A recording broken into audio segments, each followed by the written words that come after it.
On tää ihan helvetin siisti.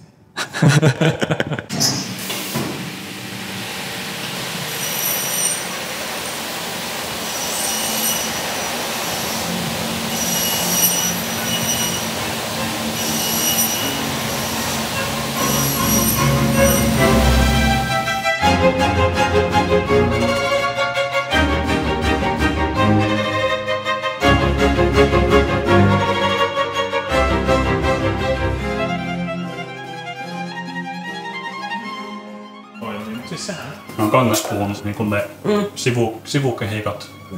Tuo oli, muistaakseni mummi kertoi, että tuo oli Antti Haapalainen, joka on 1869 huoltanut. Se on ensimmäinen vuosimerkki, mikä tässä on. Tuossa on nimenomaan 6 puun juurenmutka. Se on ainoa tapa, miten puussa muodostuu luonnollisesti noin vahva 90 asteen kulma, että sitä voi käyttää kangaspuina tai lauteen. Miten sä oot päätynyt tämmöiseen ammattiin?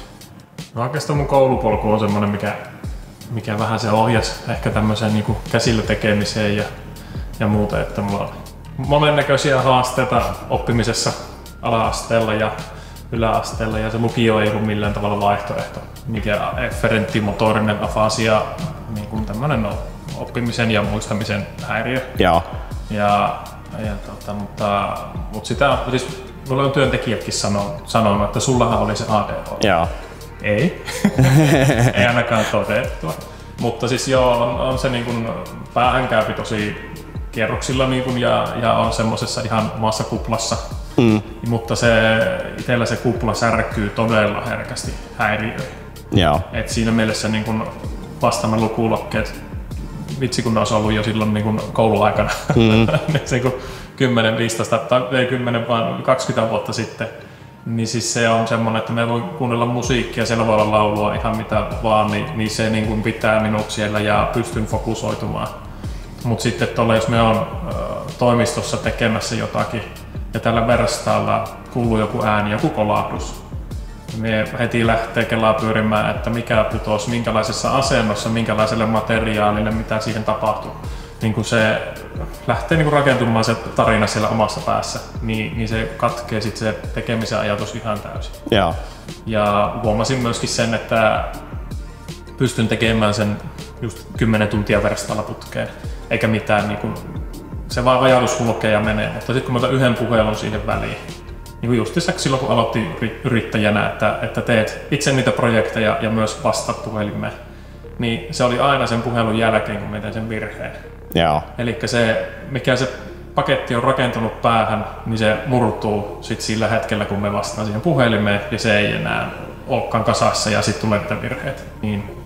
Mutta sitten taas tämmöinen kokeilu ja luonnonmateriaalit on, mitkä on kiinnostanut ihan pienestä pitää, että ne on alkanut sieltä vessanpöntön kellutukokeista ja sitten siirtynyt majojen rakentamiseen ja näin edespäin, että se on niinku se, mikä on luontaisesti ehkä vienyt sinne käsityöalalle. Joo, tuo on hauska silleen, että majojen rakentamisesta voi niinku päästä rakentamaan tällaista bisnestä ja ammattia itselleen, niin hieno tarina. Kyllä, joo, ja siis se niin kun, aika mielenkiintoinen se on myös itselle ollut, että miten on niin kun oma tarina kehittynyt siitä, että kun se koulumaailma kuitenkin potki päähän ihan reilusti ja sitten käytännössä valmistuin, niin ajatus oli itsestä se, että minusta ei ole mihinkään ja minusta ei tule mitään. Että tämä niin oli se, koska en osannut äidinkieltä ja lukuaineiden keskiarvo oli aika heikko, että korkeinta se matikka ja fysiikka oli niin korkealla siellä. Mutta että niin muuten niin kaikki puhuu vaan siitä, että mihinkä lukioon mennään. Kaikki kaverit meni sinne lukioon ja itse joutui sitten valitsemaan se ammattikoulu. Niin siinä mielessä sitten nyt on vasta päässyt toteuttamaan itseensä viimeiset 10 vuotta nyt tässä yrittäjänä. Että se on ollut se oikea polku oppia. Ja taito opittiin siis ammattikoulussa. Kyllä joo, artesanissa opiskellut. Ja se niin kun tein jo puusepän hommia ennen koulua. Eli niin kun se oli jo kyllä vahvasti, että se oli se valinnaiset aineet ja sitten kävin vielä iltaisin sitten puutyösalissa tekemässä tämmöistä niin kun kansalaisopistolla tekemässä, että kyllä se oli se mielenkiinto jo ennen sitä ammattikoulua. Et siinä mielessä niin kuin hyvinkin vahvasti suuntautui jo ennen sitä. Milloin olet rakentanut viimeksi majan? Siis majan rakentamista, kyllähän on tyttärelle tullut jo rakennettua. Mutta ei vielä puumajaa, että se on sitten se seuraava, että sitä on tässä vähän oikeastaan kauhulla oottanut, että onko se semmonen niin mikä viepi satoja ja tuhansia tunteja, onko se sitten enemmän semmonen, niin kuin, että quick and dirty -tyyppinen, että saa nähdä. Itse asiassa lähdin vielä ammattikorkeaseen puutekniikkaan. Opiskelemaan ammattikoulun jälkeen, mutta sieltä tuli pakit sitten aika nopeasti, että siellä törmäsin Ruotsiin ja muihin tämmöisiin aineisiin, mihin ei itselläni ollut mielenkiintoa ja sitten ne omat vaikeudet tuli sieltä taas esiin aika hyvin. Niin siitä ajauduin rakennuspuolen projekteihin, tilamuutoksia. Siellä saa tehdä ihan kaikkea putkitöistä, rakennuskirvesmiehen hommia ja puusepän hommia ja muuta. Ja sieltä sain potkut sitten loppujen lopuksi. Niin sitten sen kautta tuli sitten, että olin työttömänä jonkun aikaa ja sitten tämmöinen joku työvoimakoulutus, mikä oli sitten yrittäjyydestä kiinnostuneille, niin osallistuin siihen ja sieltä sitten käytiin yrityshautomossa vierailulla ja ne sitten tuumasi siellä, kun käytiin sitä kierrosta läpi, että minkä alan yrityksiä kukakin olisi perustamassa ja sanoin sitten, että no mä miettinyt tämmöistä puusepänfirmaa. Ei nyt ollut oikeasti ajatuksena, että perustan edes sitä firmaa välttämättä, mutta se on vaan ollut ajatus. Niin sitten ne sanoi, että jotta heillä muuten ikinä ei ole puusepän firmaa ollut. Ja sitten soitin seuraavana päivänä sinne, että hei, että nyt teillä voisi olla semmoinen puusepän firma. Ja sitten se vaan tuumasi, että hei, että päästä huomenna esittelemään aamupäivällä sitä ideaas. Ja sitten vaan luuri kiinni ja että no niin, tästä se lähtee. Ja sitten vasta semmonen, että ei saa. Nyt pitäisi olla joku liiketoimintasuunnitelma niin kuin olemassa ja muuta. Mutta se niin kuin lähti hyvin matalalla kynnyksellä sieltä kuitenkin, että ne sparras sitten siinä ja samalla aloitin ja osuuskunnan kautta tekemään projekteja ja niin kuin vähän niin kuin kirvesmiehen välineillä. Että tein ensimmäisiä ravintolasisustuksia kokonaisuudessaan. Mutta me tehtiin siellä itse ravintolassa. Eli avautuva uusi ravintola, mulla ei omia tiloja ollut eikä mitään. Ja sitten siitä vuoden sisällä sitten löytyi omat tilat täältä Kontiorannasta, Kontioläheltä, entiseltä varuskunta-alueelta, niin sitten perustettiin veljen kanssa tämä osakeyhtiö. Millaisia asiakkaita teillä on? Millaisia projekteja te teette? No tällä hetkellä mitä puuartistin puolella tehdään, niin kyllä ne on tämmöisiä hyvin korkealentoisia, korkeatasoisia sisustusprojekteja, että yleensä puhutaan, että tuhansissa tunneissa on se kokonaisuus, mitä rakennetaan. Ja siihen visioin sen idean asiakkaan haastatteluiden pohjalta ja muuten yhdistelen asioita, mitä on nähnyt itse, erilaisia materiaaleja luonnossa tai muotoja, ja niitä sitten yhdistän siihen asiakkaan ajatuksiin ja siitä rakentuu niin kuin hyvinkin helposti sanoisin, että rakentuu itselle se visio, että minkälainen se voisi olla. Ja yleensä siihen liittyy joku oma intohimo kokeilla jotain uutta samalla. Että se asiakkaalle, kun on projekti myyty, niin me ei vielä tiedetä, että miten sitä tehdään. Se selviää meille siinä sitten niin kuin muutaman vuoden aikana, että miten se oikeasti pystytään tekemään. Onko sulla silleen, että toi kuulostaa niin kuin superluovalta ja sellaiselta, että okei, tehdään jotain, mutta mä en tiedä vielä mitä se on. Niin onko sä pohtinut luovuutta tai luovaa prosessia? Onko sulla niinku sellaista ajatusta, että miten sä saat niinku niitä ideoita kaivettua itsestäsi tai ympäröivästä maailmasta? Liikkumalla luonnossa, näkemällä erilaisia asioita. Yleensä kun näen jonkun muodon tai jutun, mikä on tehty, niin me osaan sitten sen jälkeen itse myös tehdä sen asian.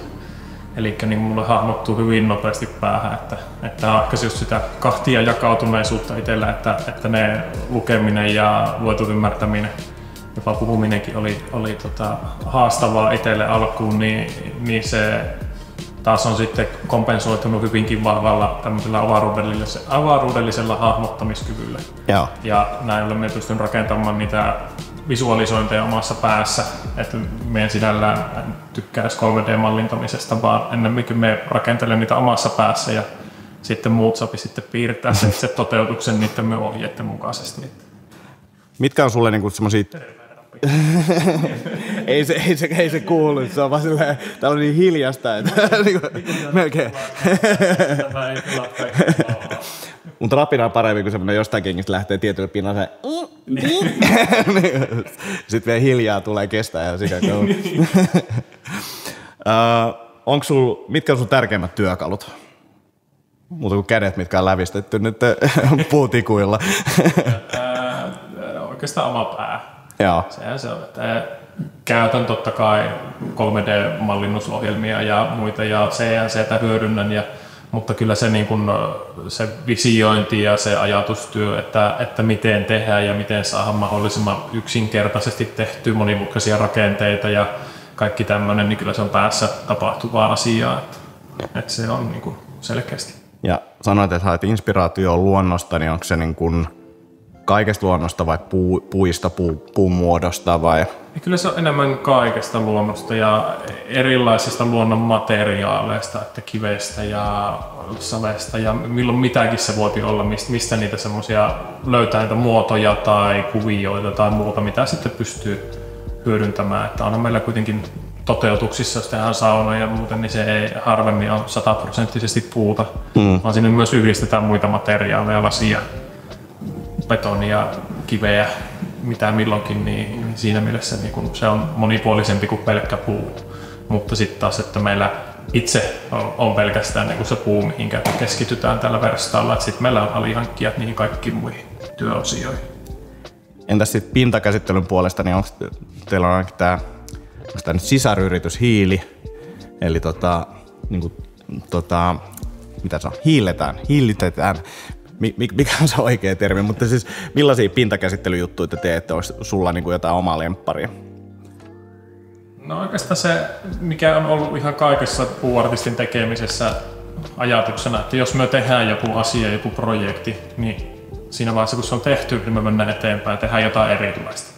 Että ei haluta jäädä sitä toistamaan ja kopioida ja sarjatuotantoa, vaan nimenomaan se, että se on aina jotain uutta. Niin ei oikeastaan semmoista yhtä lempparikäsittelyä ole, että jokaisen projektin halutaan kokeilla ja etsiä jotain uutta, mitä tehdään ja miten tehdään.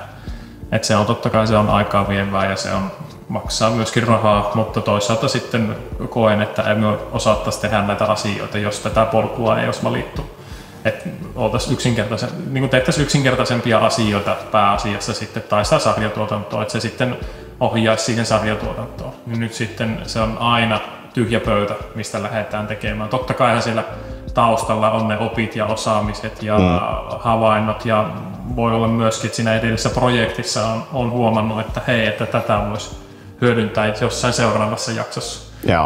Ja näin ollen sitten sieltä kumpuaa myöskin niitä uusia ideoita ja ajatuksia. Että aina siellä uutta opittavaa löytyy.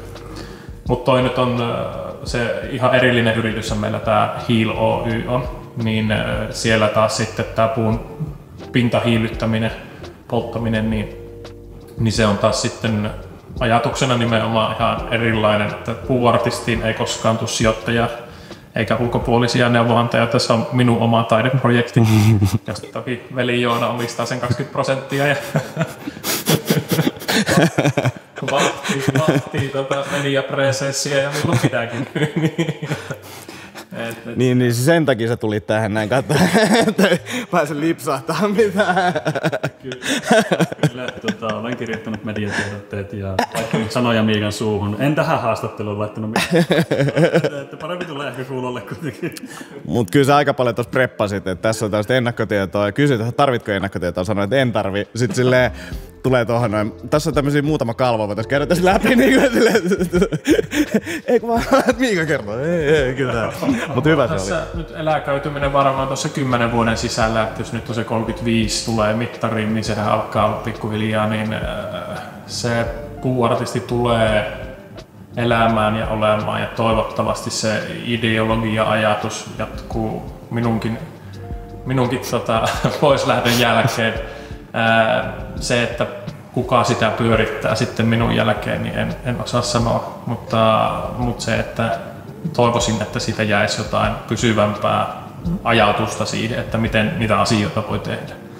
Että se, että mikä meillä hyvin vahvana on ollutkin, niin on puun kierrättäminen ja tämmöisen niin kuin jopa jätepuun hyödyntäminen.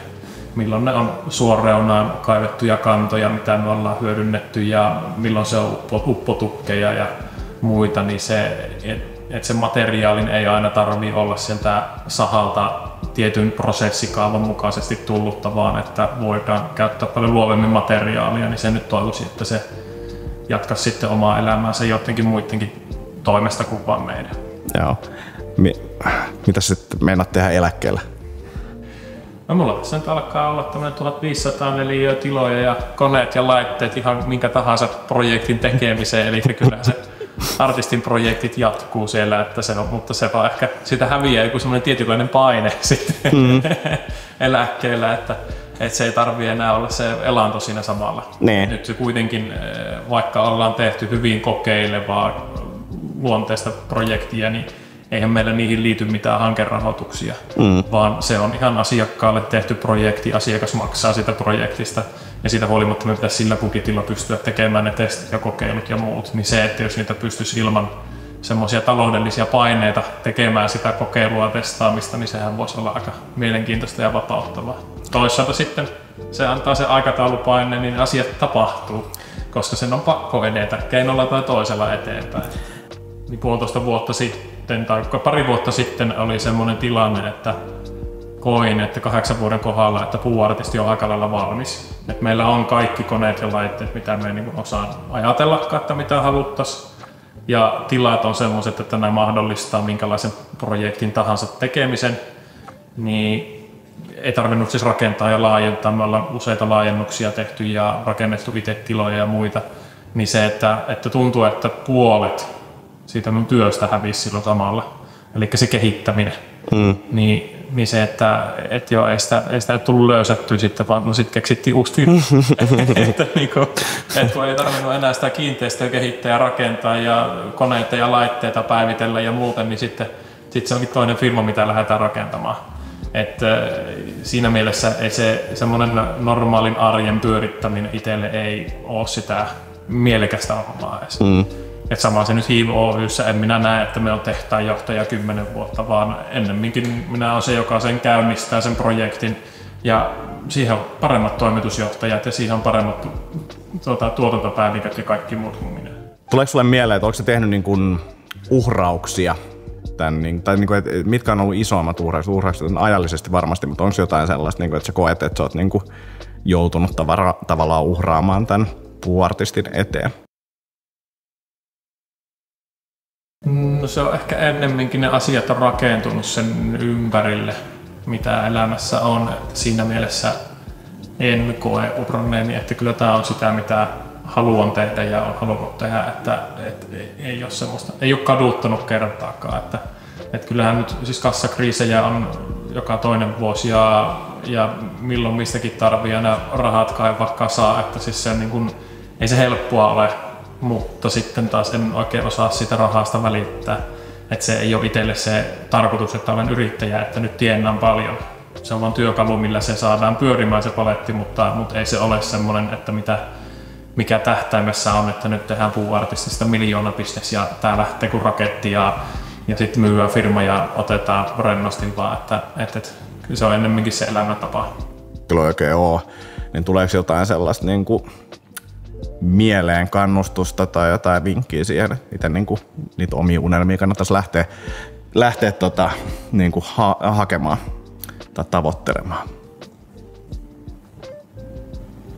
No oikeastaan se, että tajuisi sen, että se koulumaailma on vain murto-osa elämästä. Että se, vaikka se nyt viepikin ensimmäisistä vuosista tosi paljon aikaa, mutta se, että jos se on haastavaa, niin sen jälkeen on paljon muutakin. Että se niin kuin saada se vaan läpi jollain tavalla ja sen jälkeen sitten voi keskittyä ihan nimenomaan niihin omiin vahvuuksiin ja niihin sitten paljon vahvemmin, että ei lannistu eikä anna sen vaikuttaa, vaikka ei menestyskään siellä koulun penkillä. Kyllä, haluan! Legit. It's beautiful. Ylijäämää. Niin kun siellä on turvetta niin. ja sitä puukaarnaa. Niin, Niin. Tykkään paljon. Se on siinä. Tää on niinku se vanha puoli kokonaan ja tuo kaikki mikä tuolla puolella on, niin se on sitä laajennusta. Joo. Eli silloin ensimmäiset muutamat vuodet. Täällä ei käsitellä muuta, ei saa tulla sahanpurua eikä niinku pölyä eikä mitään muuta. Niinku tarkka, että missä tää puu on seissyt, mistä syystä se on kaadettu. Niin, että siinä on se tarina takana. Mikä sen paikan historia ja tausta on. Et iso osa näistä puista, mitä täällä on Ilosaaresta, siinä missä on kerubi. Joo. Siitä saaresta. No mä näytin Amandalle, missä kerubia. Tuolla. Kysyt, tiedätkö missä kerubia? Tuolla. Se oli se oli hauskempi siinä tilanteessa. Se oli ajomatka ehkä parhaimpia juttuja. Niin oli, kyllä me molemmat. Kuinka hyvin sul tällä hetkellä menee? Onks tää siistiä? Onhan tää helvetin siistiä. ja siis se, omasta mielestäni vasta ollaan alussa tässä niin kuin koko hommassa. Että joku voisi sanoa, että 10 vuotta yrittäjyyttä on jo niin kuin pitkä rupeama, ja tietysti itse on 35 vasta, että se on siinä mielessä niin iso osa omasta elämästä on jo ollut sitä yrittäjyyttä, mutta en mä koe millään tavalla, että me ollaan valmiita. Että kyllä tässä niin kuin oppeja riittää koko ajan, ja totta kai nyt kun toisen firman perusti, niin moni asia meni paljon mutkattomammin kuin mitä se ensimmäisen yrityksen kohdalla, mutta kyllä nyt kassakriisi on sinnekin saatu ettei se sitä se on vähän erilaisia ne kompastuskivet, mitä vastaan tulee, että aina sieltä ongelmia löytyy, mutta se on toisaalta sitten se ongelmien ratkaisu on nimenomaan itselle sitä leipätyötä ja mielenkiintoisinta, että mä en tukehdu niihin ongelmiin, vaan ne on niin kuin itselle sitä, mistä saapi sitä oikeastaan voimaa, että niin kuin tykkää ratkoa niitä ja sitten kun ne saapi aina jonkun vaikeakin homman selvitettyä, niin siitähän tulee semmoinen fiilis, että tätä lisää. Nyt painetaan. Superhyvä. Hei, kiitos paljon